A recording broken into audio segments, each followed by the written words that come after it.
Hi everybody, welcome to AI TV. We're broadcasting live from AI Expo Africa 2020 online. This year, the COVID year, our press area is virtual. So we're doing all our press and media interviews on Zoom.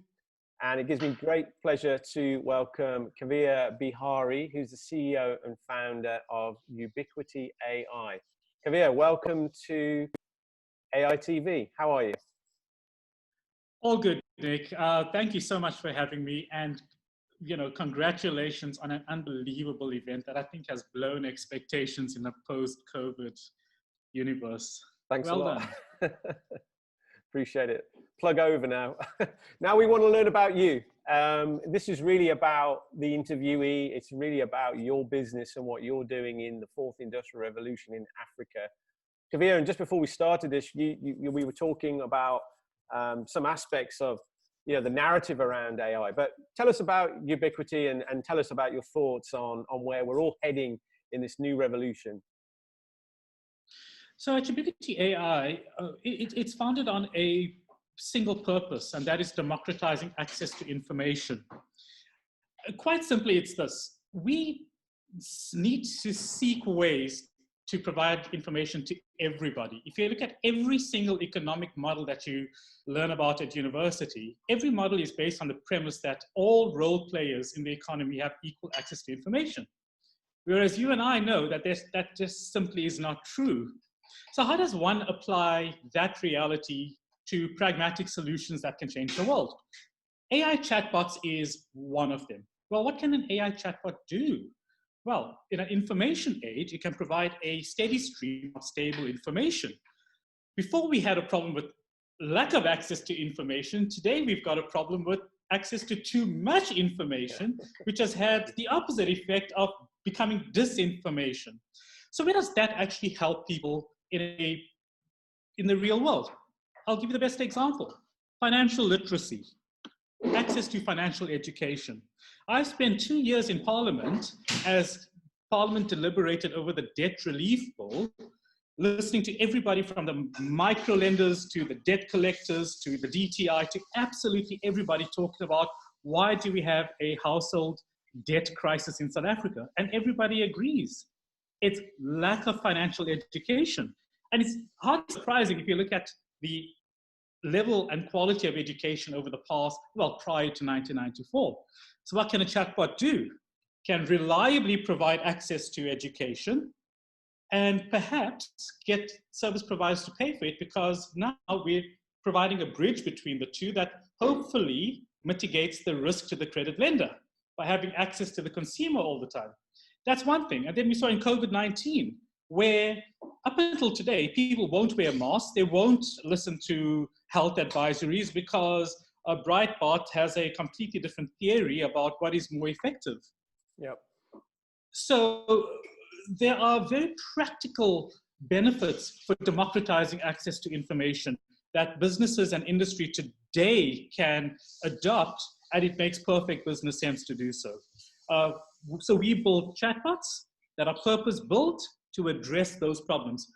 Simone, our first chatbot, is the world's first AI debt intermediator. Basically, if you're a consumer of a credit card company or a retailer, Simone is designed to predict when your financial circumstances change and provide solutions and inform the company through RPA, so that if you've lost your job and you just lose the will to live and speak to your credit provider, at least you can speak to Simone, who can then come up with simple solutions to assist.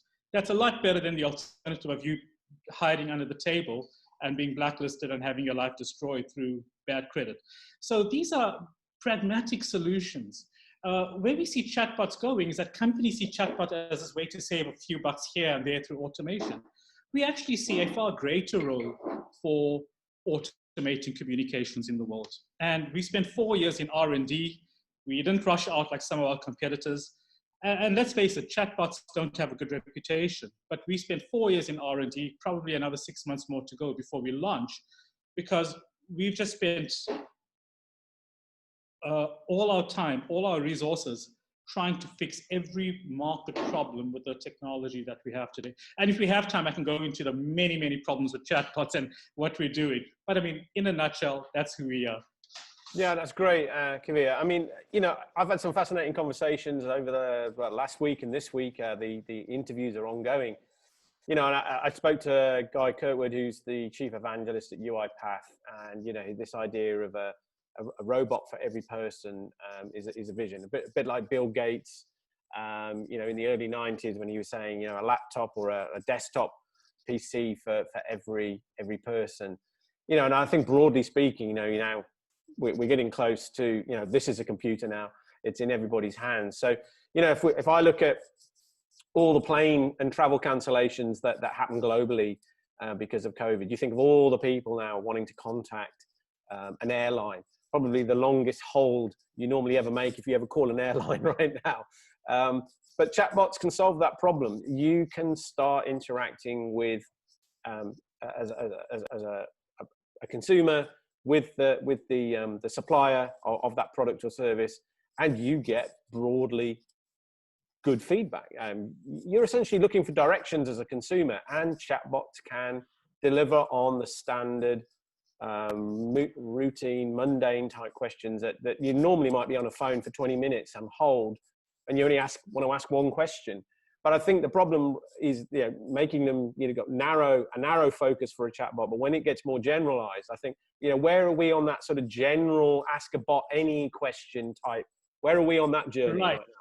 So you've got two types of chatbots. You've got an open chatbot like Siri and Alexa, where they literally have access to any type of information. And we see those type of chatbots spectacularly fail. For example, the chatbot that Microsoft tested a couple of years ago, and it was trained to become a bigot within 24 hours. And then you've got closed system chatbots that are purpose-built chatbots. But I just wanted to correct a comment you made about chatbots, you know, handling the small and simple tasks. That's what people would, you know, that's what many developers would like you to believe. Chatbots can actually handle quite complex processes. For example, a chatbot can determine whether you cannot pay your installment at the end of the month through natural language and trigger a job ticket with a recommendation to just cancel the debit order strike, and basically, without any human intervention, offer Nick a solution on how to pay. Maybe Nick has been an awesome customer for 5 years, and the bank says, well, pay us $5 or have a payment holiday. We don't need people to intervene in that value chain at all. And I mean, the technology exists today. But let me tell you what is the key, what is the heart to that technology. It's a technology called natural language processing, which is something I never hear about in South Africa, and one of the reasons that we went to France. So just a little bit of a history. About 6 years ago, I launched a social analytics, text analytics company when I realized social media monitoring was nonsense. And that basically means buying the Twitter data, structuring that data. Well, how do you structure a conversation into structured data? It's an extremely difficult thing to do. But once you learn how to do that, you're actually able to treat that conversational data like you would for any other numeric Excel data.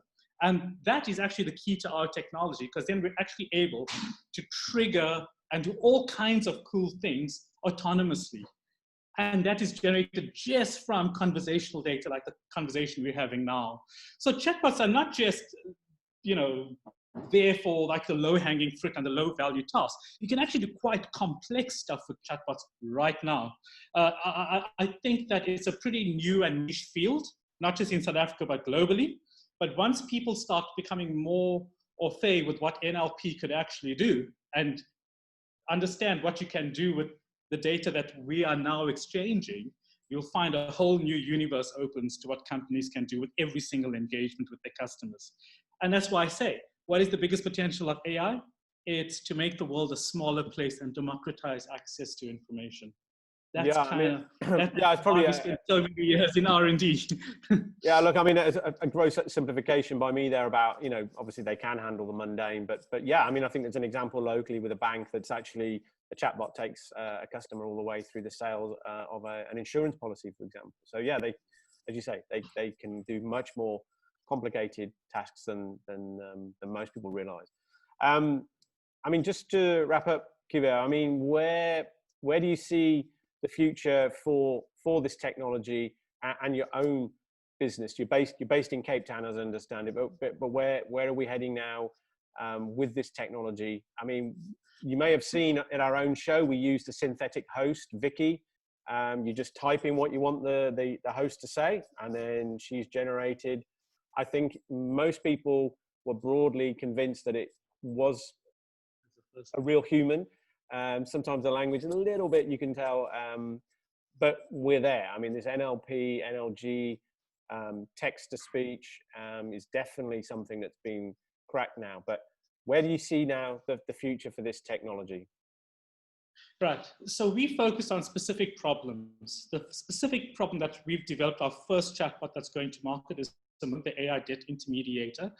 And we wanted to kind of tip the scale a little bit in the favor of consumers. Because let's face it, a lot of South Africans are just financially distraught. I mean, they're over indebted. Right. The statistics are woeful. However, our statistics are still better than the UK, the US, Canada, and Australia. You won't believe it. This problem that I'm talking about, even pre-COVID, is a ubiquitous problem. So there's a 50-50 chance that we may actually launch in South Africa, or we may actually launch in Europe.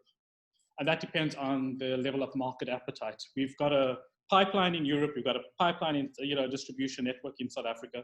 Let's see where the best opportunity is. Personally, I wish that we deploy a South African solution to a South African problem. Nothing will make me happier. But there is a little bit of resistance for some of the reasons we spoke about prior to the interview, and one of those being that AI takes away jobs. I just want to remind your viewers that every time there's been a big technological leap, like the Industrial Revolution, like the car, the personal computer, there was always a fear that technology is going to take away jobs from people. No, at the very worst, it disrupts and reorganizes labor. But what it actually does is that the productivity gains leads to tremendous opportunity for economic growth. So we've seen every time there's a big technological leap and people thought they were going to lose jobs. In fact, multiples of new jobs were created in decades thereafter.